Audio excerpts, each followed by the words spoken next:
C'est vrai que tu mentionnes souvent dans tes écrits, enfin en tout cas dans ce livre-là, par moments, tu penses à quelque chose et tu dis, bah, ils le ressentent, ils le savent. Oui, C'est comme si vous ne parliez en fait jamais entre vous, avec les êtres ou avec ton guide.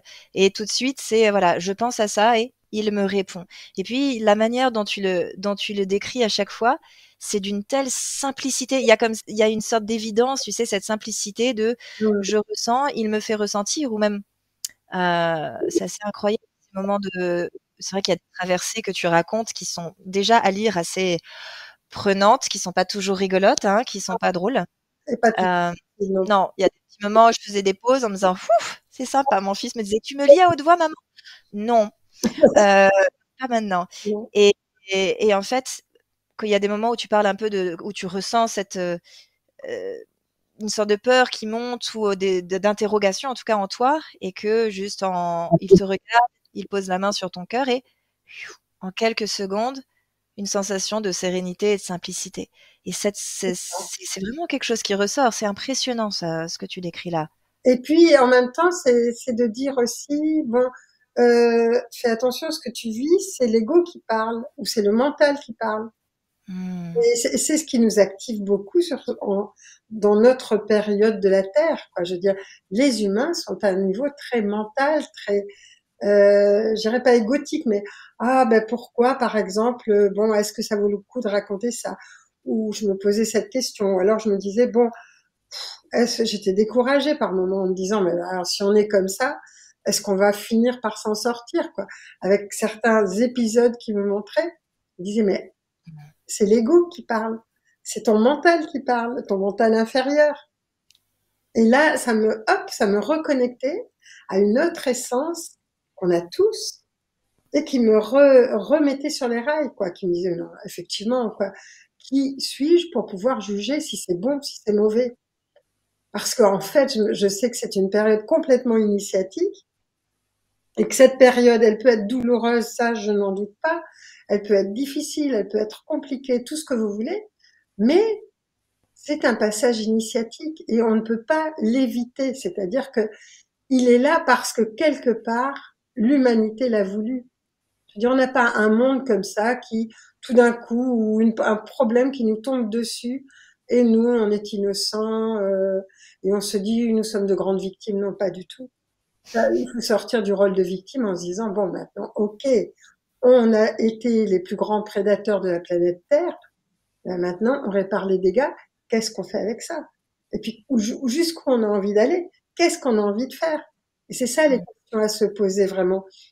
Alors, je sais qu'il y a beaucoup de personnes qui disent, on aimerait bien contacter les galactiques, mais les galactiques, je veux dire, c'est eux qui contacteront les personnes. Mais encore faut-il que la personne ait confiance en elle, qu'elle soit à l'écoute. Et puis, c'est pas forcément les galactiques qui vont la contacter. Je veux dire, il y a des personnes qui vont être contactées de différentes façons. Il faut juste, à un moment donné, garder le bon sens et le libre arbitre. C'est pas parce que nos sens se développent, parce que la Terre est en train de s'éthériser, donc forcément les sens subtils se développent. Par exemple, nos capacités à communiquer avec le peuple animal, à communiquer avec les êtres de la nature, à avoir des capacités de guérison, à commencer avoir des intuitions particulières, à avoir la sensation que le temps est complètement différent. Tout ça, ou avoir des rêves particuliers, ou des données qui sont spécifiques à cette époque. Le tout, c'est de garder quand même le bon sens, parce que c'est pas parce qu'on a toutes ces capacités qui sont en train de se réveiller que forcément ce qu'on vit est forcément juste ou adapté au moment. Donc il faut toujours avoir cette capacité de se dire bon, ok, est-ce que ça flatte juste mon ego ou est-ce que ce qui se passe est en train justement enfin, va dans le sens de la vie, quoi. Et ça me paraît important. C'est, cette dernière phrase que tu viens d'expliquer, je pense, doit répondre à beaucoup des questions que vous nous avez posées. Parce que nombreux d'entre vous, nous disaient: «Mais comment vraiment savoir quand c'est la peur, quand c'est le mental qui parle ou quand c'est le cœur, quand c'est l'âme ou quand c'est la peur?» Ouais. C'est vrai qu'on peut se poser cette question-là. Parce que quelquefois, on se dit, je dis, il faut s'accorder le droit de se tromper, de faire des erreurs. On peut très bien, à un moment donné, penser que c'est notre âme, que c'est notre esprit, que c'est la partie supérieure de nous qui nous guide, et puis aller dans une direction qui n'est pas apparemment la bonne. Mais ça aussi, ça fait partie de l'entraînement.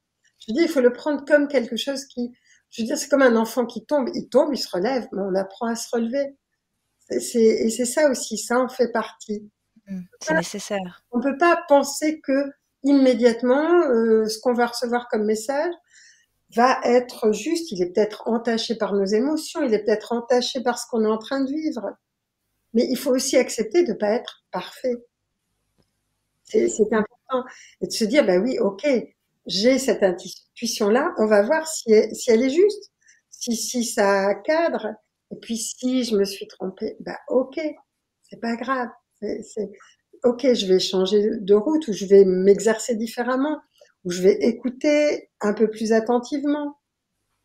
C'est ça aussi. C'est-à-dire, on voudrait entendre et puis se dire c'est exact ou il n'y a pas de problème ou ce qu'on.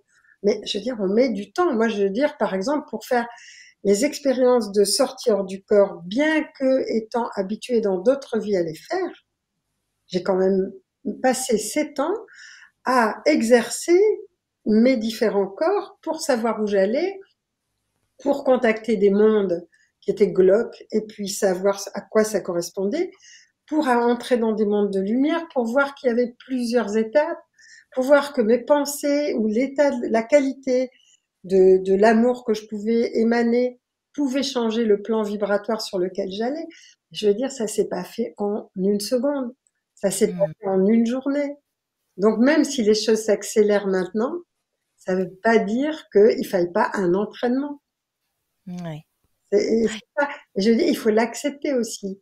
Alors, on va pas accepter la lenteur parce que les choses s'accélèrent, mais en même temps, accepter de pouvoir quelquefois pas être au top niveau, c'est d'être des humains et c'est en même temps d'avoir la qualité des humains.